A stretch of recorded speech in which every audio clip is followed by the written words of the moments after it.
BYU's magical run started 9-0. Reslop under some duress will take off and run for the first down. Inside the 20, the 15, the 10. He's going to go! Touchdown! Touchdown BYU! Today, BYU gets a chance for redemption against conference rival Colorado. This is KSL's special extended pregame coverage. Our hosts are Mitch Harper and Matt Baiamonte on Utah's legacy home of the Cougars, KSL News Radio. Hour number 3 is off and running of extended pregame live from San Antonio, Texas. KSL News Time, 2:05 p.m. on this game day. BYU versus Colorado. Mitch Harper here in San Antonio with Matt Baiamonte at Broadcast House in Salt Lake. We're getting ready for the Cougs and the Buffs. The All Big 12 Alamo Bowl showdown kicks off at 5:30 here on KSL News Radio. And this week I caught up with BYU AD Tom Holmoe to get his thoughts on this Alamo Bowl game. He's got ties to Coach Prime from his days at the 49ers. Here's my conversation with BYU AD Tom Holmoe. Here at the Alamo Bowl with BYU Athletic Director Tom Holmoe. And Tom, I think back when we're here in this environment, I think back to May, Big 12 spring business meetings, and you were very confident that BYU football was going to have a good year. When at a time when maybe outsiders thought there was no chance of that. Did this season play out the way you envisioned? Oh, I think that they far outperformed what I thought. I knew they would be much improved, but there's so many things that can go wrong and so many things that can go right in a season. And I just, after last year and seeing how we lost some really close games against some really good teams, especially at the end of the season, to see the fight in the team at the end, and then to go through and see winter conditioning and see the change in the coaching staff and the strength staff and all of it, all the pieces that we've been working on for a couple of years started coming together. And then winter conditioning and spring ball looked really good. And, that's the proof in the pudding is the games, but the workup, all the things that happened before that the fans are never going to see, and then just listening to Kalani and his coaches and the strength staff talk about individual players that were progressing at a great clip, and then I'd go watch and see. I could see it. And so I knew they would be better, but I didn't really anticipate that they would have a chance to win 11 games. When you're watching this season play out and they get to 10 wins, when they had that setback in November, was there this is a missed opportunity, or is there still perspective of, hey, this is a 10-win season? I think there's a perspective. I mean, you look at college football this year, in the regular season there was one team that was undefeated, and that was Oregon. And they had a couple of close ones, especially Boise early. Even Idaho. Idaho was a tough one. But, I think, the more experience I have in the game, you have to put it in the process. You have to understand the process more and more. And that is that the ball bounced our way a few times, in the 10-game or 9-game win streak. And then it didn't bounce our way, in the Kansas game where the ball bounces off a head on a quick kick. And a couple other things, just in a couple plays. So I think just the process had begun. I just explained how that was, and it got us 10 wins. It's hard to be frustrated with that. Obviously, you wish that you could go all the way and win as many games as you can, but I think you have to look at it, as you say, with a perspective of, are these kids progressing? And the answer is emphatic yes. Kalani gets a contract extension from this. It was classified as long-term. Does that take him into the 2030s? And just what was it about this season beyond wins that said this has got to be our long-term coach into the heart of our existence in the Big 12? I think just it's what he represents. I think as you look at coaches in college football, in any sport, but in college football now, that are the leaders in a time when things are changing dramatically, I firmly believe that you need continuity and you need stability. And Kalani has been able to, through some ups and downs, get to a point where he put together a staff, coaching staff full time, and then the people around them. And there's some challenging ups and downs, and since Kalani's been here, that he's overcome, and I've watched him overcome, and how he's done that. And so, like right now, we're at a spot where you want to progress and continue to develop, and I just believe that you do that with continuity and consistency. And if you look at the days that I was a witness to, Lavelle's early days, Lavelle coached here 29 years, and he had tremendous coaches, some who were here over 20 years. And I think that excellence at that time was attributed to them understanding what it takes, looking and finding the right fit in individuals, knowing what skills to look for in combinations, strategies, systems, and all those things come easier when you're not interchanging parts all the time. Now, that being said, you have transfer portal, you have NIL, you have JC players eligibility, and people are going to have to deal with that. And I trust that Kalani and his staff, with that extension, will have time to continue to strengthen themselves. What was the biggest challenge you think Kalani overcame when you mentioned that he overcame challenges? I think a lot of it is just for a new coach to be a head coach. You just learn. I'm not going to get personal, but you learn things, because I was a head coach and did not. I feel, and I've said to people, I think I was a way better assistant coach than I was a head coach. It was hard for me to be a head coach, but the only way you're ever going to find out what your weaknesses are as a head coach is to be a head coach.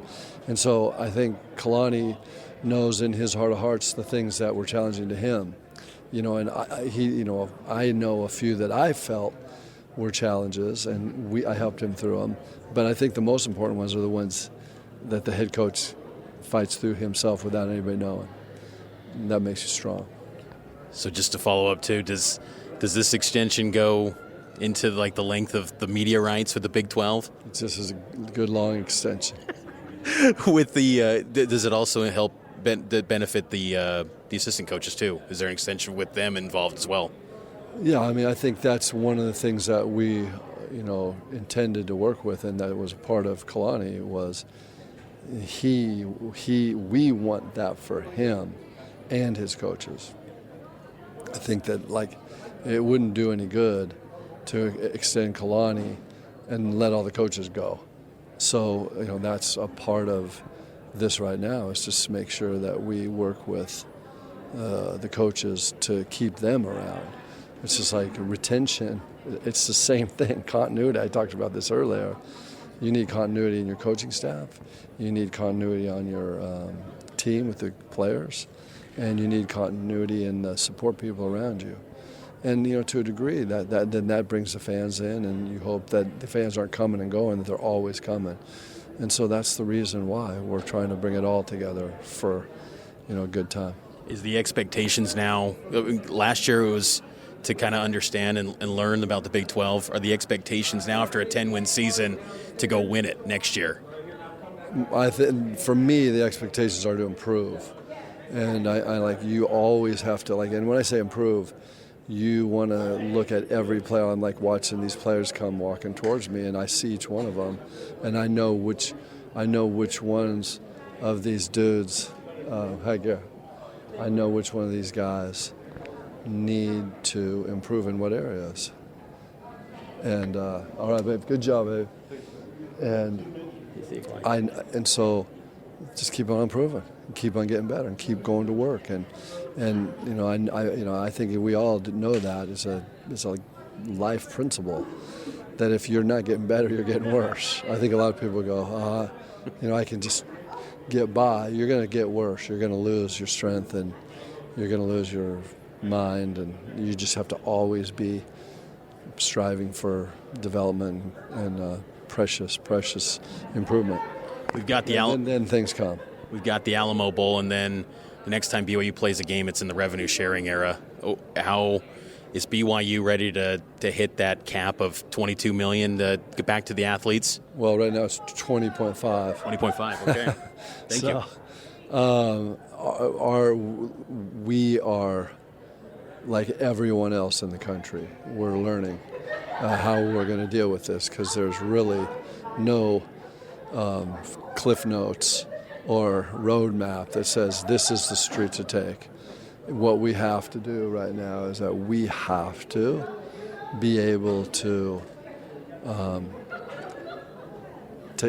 strategize and feel that we're doing the best thing we can right now, and keep going, and we'll see. I think we'll make mistakes along the way with this NIL rev share, and we'll do some things great, and we'll fine-tune it, and then next year we'll be better. Will it be better at that? One of your Big 12 AD colleagues, Kirby Hocutt, kind of laid out that it was probably 90% football, basketball. Is that kind of where it lies? Or we won't do that. Yeah, I mean, there's no reason to put out what you're going to do, and so we have our ideas and our plans to do the best we can with what we have, and I think it'll feel good. It feels good right now for what we got. Last couple things here for you, Tom.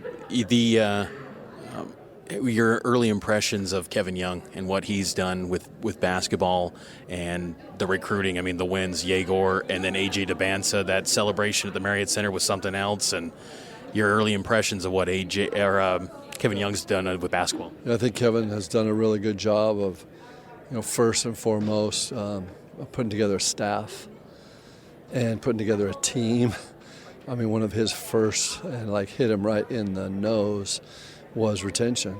The day he got the job, he had to hit the road running on retention, and as well as recruiting. And so far he's done a really good job of those two areas, and his leadership skills right now are, you look very good, and we're playing games, and it looks good. I mean, I feel good about where he's at, and if he continues to progress like he's shown, then we're going to have a fine team for a long time. Do you think BYU football's got the ability to land a number one prospect like basketball did? I think that it's possible.